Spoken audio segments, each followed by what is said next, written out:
I promise. I promise. I promise. I promise. I will not hurt I will not hurt my parents. my parents. I promise. I promise. I will not hurt I will not hurt my parents my parents by my action by my action or my words. or my words. I promise. I promise. I never hurt my parents I never hurt my parents by my action by my action and my words too. and my words too. ಇನ್ನೊಂದು ತೋಳಿ next. I promise. I promise. I help my parents I help my parents at least at least 18 minutes every day. 18 minutes every day. ದಿನಾಲು ಒಂದು 18 ನಿಮಿಷ ಕಲ್ಪಿಸ್ಕೊಂಡು ಕೇಳಿಸ್ಕೊಳ್ಳಿ. ಒಂದು 18 ನಿಮಿಷ ನೀವು ಮನೇಲಿ ಇದ್ರೆ, ಹಾಸ್ಟೆಲ್ ಇದ್ರೆ ಬೇರೆ ವಿಚಾರ. ಮನೇಲಿ ಇದ್ದಾಗ ಒಂದು 18 ಮಿನಿಟ್ಸ್ ಅಪ್ಪ ಅಮ್ಮಗೆ ಹೆಲ್ಪ್ ಮಾಡಿ. ಅಮ್ಮ ನಾಷ್ಟ ಮಾಡ್ತಾರ, ಅವ್ರಿಗೆ ತರಕಾರಿ ಕಟ್ ಮಾಡ್ತಾರೆ. ಬಟ್ಟೆ ತೊಳಿತಾ ಇದ್ದಾರ, ಬಟ್ಟೆ ತಗೊಂಡು ಮೇಲಾಗಿ, ಬಟ್ಟೆ ತಗೊಂಡು ಮೇಲಾಗಿದ್ದಾರ, ಬಟ್ಟೆ ತಗೊಂಡು ಕೆಳಗಡೆ ಬನ್ನಿ, ಮಡಿಚೊಡೆಗೆ ಹೆಲ್ಪ್ ಮಾಡಿ. ರೈಟ್? ಈ ತರ ಅಪ್ಪ ಅಮ್ಮಗೆ ಹೆಲ್ಪ್ ಮಾಡ್ಬೇಕು. ದಿವಸ ಡೇ ಟು ಡೇ ವರ್ಕ್ ಅಲ್ಲಿ ಅಪ್ಪ ಅಮ್ಮನ ಹೆಲ್ಪ್ ಮಾಡಬೇಕು. ಯಾವಾಗಲೂ ತಾಯಿ ತಂದೆಗೆ ಹೋಮ್ವರ್ಕ್ ಮಾಡಿದಾಗ, ಟಿವಿ ನೋಡ್ಬೇಡ ಅಂದಾಗ, ಮೊಬೈಲ್ ತಗೊಂಡು ಕೂಡ್ಬೇಡ ಅಂದಾಗ ಬೈಬಾರ್ದು. ಒಂದು ಸ್ಟೋರಿ ಹೇಳ್ತೀನಿ ಮಗ, ಮೊಬೈಲ್ ಅಲ್ಲಿ ಒಂದು ಸ್ಟೋರಿ ಹೇಳ್ತೀನಿ ನಿಮ್ಗೆ. ಮೊಬೈಲ್ ಒಂದು ಸ್ಟೋರಿ ಹೇಳ್ತೀನಿ. ಮುಂಬೈನಲ್ಲಿ ನಡೆದಿರೋದು. ಹುಡುಗಿ ಹೆಸರು ಬಂದು ರಶ್ಮಿ ಅಂತ. ಅವನ RTI ಸೀಟ್ ಸಿಕ್ಕಿತ್ತು. ಮೊಬೈಲ್ ಮುಂಬೈಲಿ ಒಳ್ಳೆ ಸ್ಕೂಲಲ್ಲಿ ಹುಡುಗಿನ ಹಾಕಿದ್ರಪ್ಪ. ಒಳ್ಳೆ ಸ್ಕೂಲ್ ಹುಡುಗಿ ಹೋಗ್ತಾ ಇತ್ತು. ಅವಾಗ ಇನ್ನೂ ಒಂದು 15 ವರ್ಷದ ನಿನ್ ಜಮಾನ. ಅವಾಗ ಇನ್ನೂ ಸ್ಮಾರ್ಟ್ ಫೋನ್ಗಳು ಅವಾಗ ಎಷ್ಟಾಗಿದ್ದು.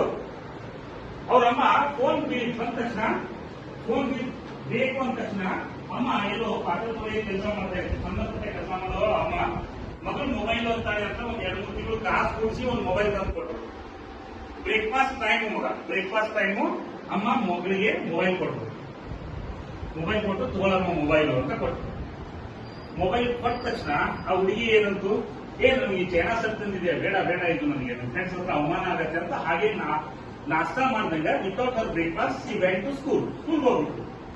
ಸ್ಕೂಲ್ಗೆ ಮಗು ಹಂಗೆ ಹೋಗತ್ತೆ ಅಂದ್ರೆ ಯಾರಾದ್ರೂ ಅಪ್ಪನ ಸುಮ್ಮನೆ ಇರ್ತಾರ, ಕರೆದು ಕೊಡಕ್ ಹೋದ್ರು. ಕರೆದ್ರು ಆ ಹುಡುಗಿ ಬೇಗ ಸ್ಕೂಲ್ಗೆ ಹೋಗ್ಬಿಟ್ಟು.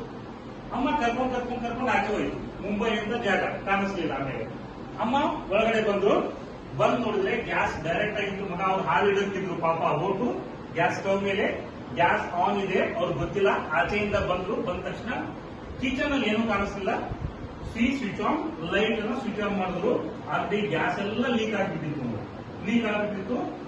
ಆ ಮಹಿಳೆಗೆ, ಆ ಲೇಡಿಗೆ, ಆ ವಿದ್ಯಾರ್ಥಿನಿ ಇದ್ದಲ್ಲ ಅವಳ ತಾಯಿಗೆ ಬೆಂಕಿ ಅಂಟ್ಕೊಂಡ್ಬಿಟ್ಟು. ಬೆಂಕಿ ಅಂಟ್ಕೊಂಡು 90% ಬಾಡಿ ಎಲ್ಲ ಸುಟ್ಟೋಯ್ತು. ಈ ವಿಚಾರ ರಶ್ಮಿಗೆ ಹಾಗೆ ಬಾಯಿಂದ ಬಾಯಿಗೆ ಹೋಗಿ ಸ್ಕೂಲ್ ತಲುಪು. ಅವಾಗ ರಶ್ಮಿ ವೆಂಟ್ ಟು ICU ಬಂದು ರಶ್ಮಿ ಬಂದವಾಗ ಅಮ್ಮ ಮೊಬೈಲ್ ಬೇಡ, ನನಗೆ ನೀ ಬೇಕು ಅಂತ ಚೂಡಿದ್ರು.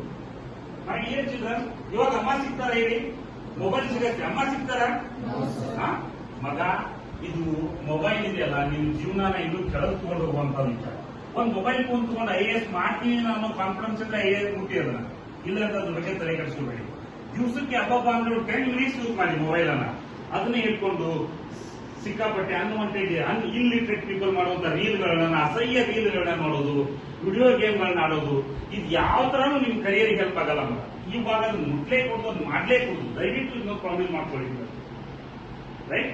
ಮೊಬೈಲು, ಇಂಟರ್ನೆಟ್ ಇವೆಲ್ಲ ಮನಸ್ಸನ್ನು ಕೆರಳಿಸ್ತವೆ. ಓದು, ಮ್ಯೂಸಿಕ್ ಎಲ್ಲ ಮನಸ್ಸನ್ನ ಅರಳಿಸ್ತವೆ. ನಿಮ್ ಚಾಯ್ಸ್ ಯಾವಾಗಲೂ ಮನಸ್ಸನ್ನ ಅರಳಿಸೋದಾಗ್ಬೇಕು. ಯಾಕಂದ್ರೆ ಅರಳುವ ಏಜ್ ಅಲ್ಲಿ ಇತ್ತು ಮಕ್ಕಳು. ನೀವು ಭೂಮಿಯಿಂದ ಅರಳುವ ಏಜ್ ಅಲ್ಲಿ ಇದ್ದವ್ರು ನೀವು. ಇವರ ಬ್ಲೂಮಿಂಗ್ ಬರ್ಡ್ಸ್. ರೈಟ್?